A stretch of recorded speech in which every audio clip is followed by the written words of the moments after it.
Hai adik-adik, selamat hari Minggu. Hari ini Kak Kesha mau membawakan cerita tentang firman Tuhan. Adik-adik udah siap belum dengernya? Ayo duduk yang manis. Sebelum kita dengar firman Tuhan, kita mau berdoa dulu dan menyiapkan Alkitab. Jangan lupa adik-adik disiapkan Alkitabnya. Mana Alkitab adik-adik?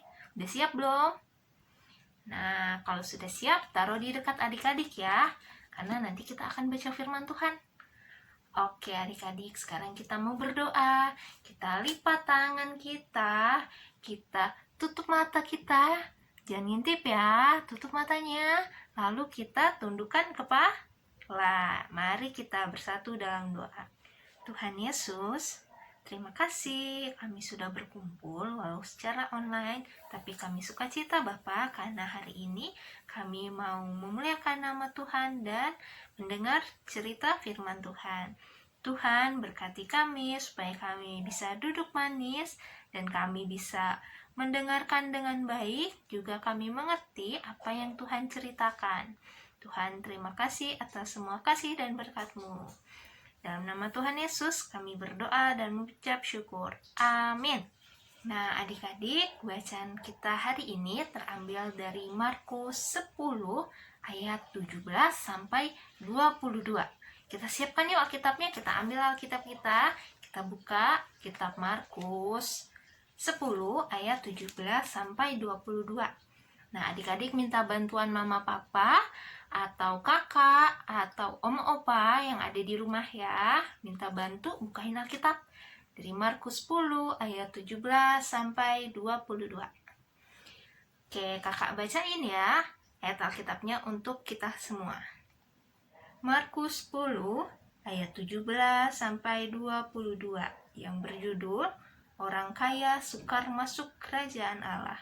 Pada waktu Yesus berangkat untuk meneruskan perjalanannya, datanglah seorang berlari-lari mendapatkan dia, dan sambil bertelut di hadapannya, ia bertanya, Guru yang baik, apa yang harus kuperbuat untuk memperoleh hidup yang kekal? Jawab Yesus, Mengapa kau katakan aku baik?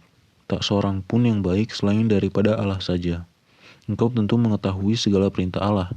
Jangan membunuh, jangan berzina, jangan mencuri, jangan mengucapkan saksi dusta, jangan mengurangi hak orang. Hormatilah ayahmu dan ibumu.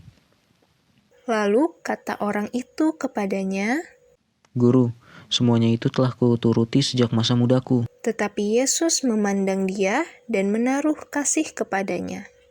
Lalu berkata kepadanya, Hanya satu lagi kekuranganmu. Pergilah, jualah apa yang kau miliki dan berikanlah itu kepada orang-orang miskin. Maka engkau akan beroleh harta di surga. Kemudian datanglah kemari dan ikutlah aku. Mendengar perkataan itu, ia menjadi kecewa, lalu pergi dengan sedih, sebab banyak hartanya. Demikianlah pembacaan firman Tuhan. Nah adik-adik, sebelum Kak Kesha mau cerita tentang firman Tuhan, Kak Kesha mau tanya, adik-adik dari tadi sadar nggak Kak Kesha pakai apa ini? Pakai masker. Kira-kira kenapa ya Kak Kesha pakai masker?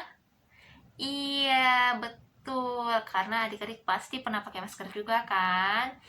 Nah masker ini untuk melindungi kita dari virus dan penyakit. Adik-adik kalau keluar rumah harus pakai masker ya. Itu juga kalau adik-adik terpaksa keluar rumah. Lebih baik jangan keluar rumah dulu ya adik-adik. Nah adik-adik, Kak Kesha mau buka dulu ya masker Kak Kesha, soalnya Kak Kesha lagi di rumah. Dan puji Tuhan Kak Kesha sehat. Kalau adik-adik sakit juga boleh pakai masker di rumah. Ya adik-adik, nah kan jadi kelihatan kan Kak Kesha senyum, mana senyumnya adik-adik? Cantik-cantik, ganteng-ganteng banget semuanya. Oke adik-adik, sekarang Kak Kesha mau mulai cerita tentang firman Tuhan.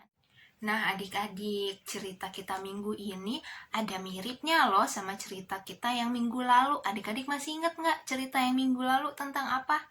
Tentang orang yang kenapa? Sakit apa? Tangannya kenapa? Sakit kusta.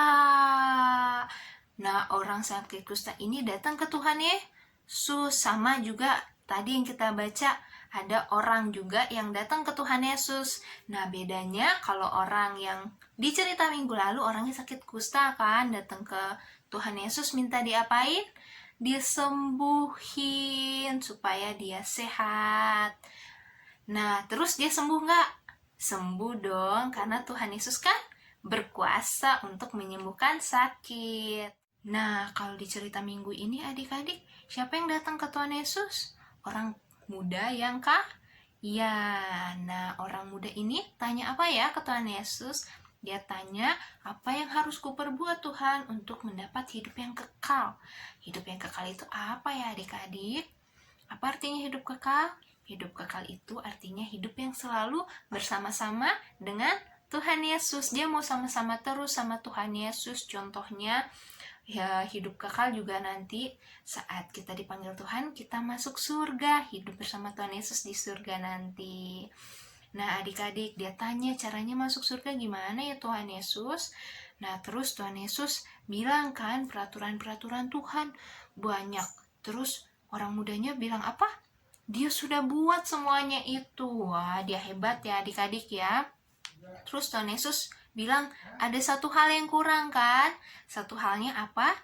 Tuhan Yesus minta dia pergi, jual semua hartanya yang banyak, lalu ikut Tuhan Yesus. Jual hartanya terus kasih ke orang miskin. Habis itu dia mengikut Tuhan Yesus. Nah, kira-kira habis itu orang mudanya seneng gak denger yang diminta Tuhan Yesus? Dia senang terus dia lakuin atau dia sedih? Yang mana adik-adik? Sedih apa senang?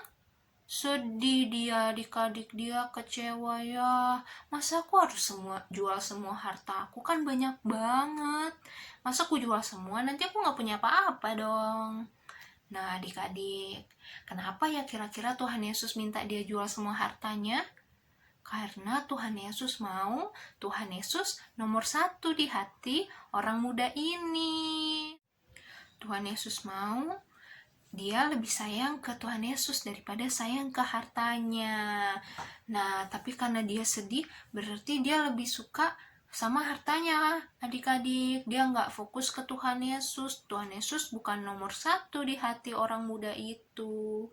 Nah, gimana dengan kita adik-adik? Gimana kalau misalnya adik-adik nih punya mainan yang banyak? Ayo, siapa yang punya mainan banyak? Sampai kamarnya penuh sama mainan siapa?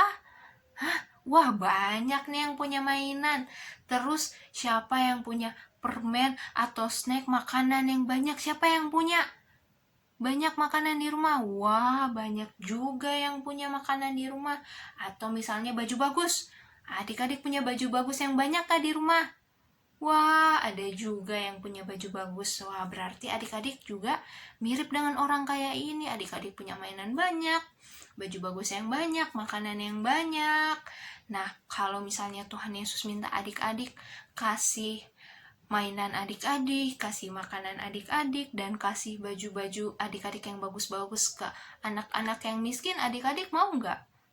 Kan ada anak-anak yang miskin yang nggak punya mainan banyak, nggak punya baju bagus banyak, nggak punya makanan banyak. Adik-adik mau nggak kasih semuanya ke anak yang miskin itu? Mau nggak? Gimana? Terus adik-adik mungkin berpikir gini, nanti aku nggak punya apa-apa dong kak, terus nanti aku main nggak bisa main dong kak, nanti aku kelaparan kak kalau aku kasih ke semuanya.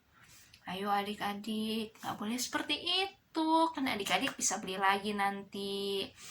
Nah, kalau orang-orang yang miskin itu susah adik-adik mau beli yang baru-baru. Kalau adik-adik masih lebih sayang sama mainan adik-adik, sama permen adik-adik, sama baju adik-adik, berarti Tuhan Yesus juga bukan nomor 1 dong di hati adik-adik. Yang penting kan adik-adik masih bisa memuliakan nama Tuhan, baca Alkitab, adik-adik ikut impa, ya kan? Nah adik-adik, Tuhan Yesus harus nomor 1 ya di hati kita. Caranya gimana supaya Tuhan Yesus bisa nomor 1 di hati kita?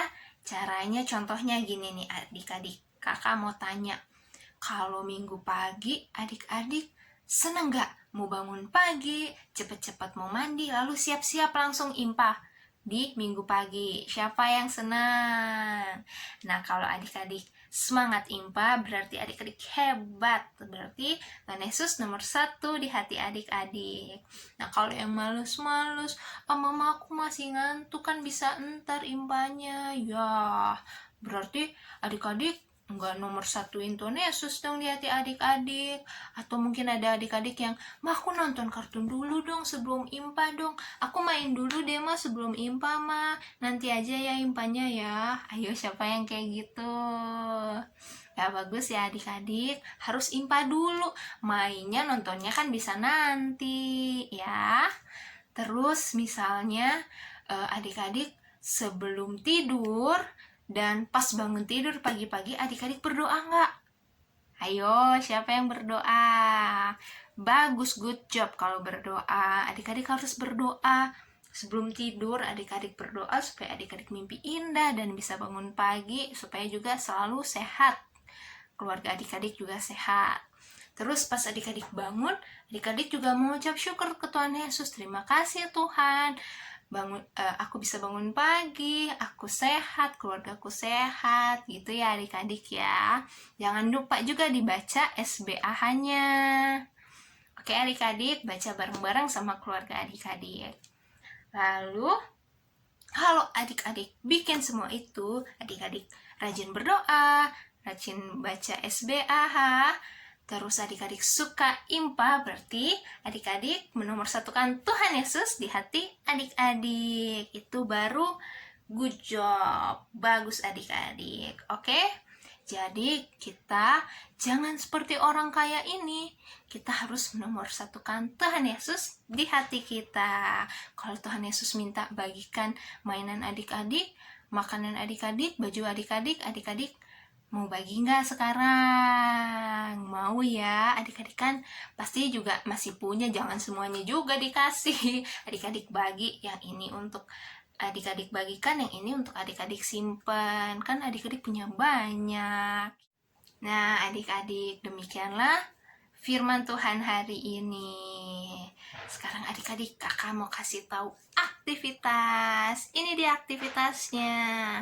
Nah, di gambar ini ada gambar Tuhan Yesus, ada gambar yang orang kaya yang bajunya bagus. Nah, itu sebagai adik-adik ya. Dan ada yang miskin, bajunya robek-robek. Nah, itu teman adik-adik, anak-anak yang miskin, yang gak punya baju bagus. Lalu ada stiker-stiker tuh. Ada barang-barang, ada mainan, ada makanan, ada baju yang bagus, dan ada hati. Nah, adik-adik mau kasih stiker-stiker itu ke siapa? Ya, adik-adik, kakak mau lihat. Adik-adik mau tempelkan stiker-stiker itu ke siapa? Adik-adik jadi gunting dulu ya stiker-stikernya, dibantu mama, papa, atau kakak. Digunting di stikernya, lalu tambahkan lem di bagian belakang untuk adik-adik tempel. Kakak mau lihat kira-kira adik-adik tempel hatinya ke siapa, tempel bajunya ke siapa, lalu tempel makanan dan mainannya, adik-adik tempelnya kasihnya ke siapa? Kakak mau lihat. Oke adik-adik, selamat mengerjakan aktivitas.